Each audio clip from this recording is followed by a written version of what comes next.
এই জায়গাটা এত বিশেষ কেন? নারায়ণগঞ্জের এই জায়গাটি এত আলোচিত কেন জানেন? এটি শুধু একটি ঐতিহাসিক স্থান নয়, প্রচলিত বিশ্বাস অনুযায়ী এখানে সংরক্ষিত রয়েছে প্রিয় নবী হযরত মুহাম্মদ সাল্লাল্লাহু আলাইহি ওয়াসাল্লাম এর পবিত্র পদচিহ্নের নিদর্শন। অনেকে বলেন খাঁটি মন নিয়ে এই স্থানে এলে এক ধরনের মানসিক শান্তি অনুভব হয়। শহরের ব্যস্ততা থেকে একটু দূরে এখানে এলে মনটা শান্ত হয়ে যায়।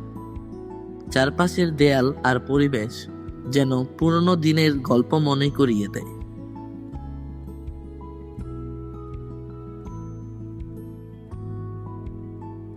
বাংলাদেশের পবিত্র সৌন্দর্য ওয়েবস অফ রিয়ার এর সাথে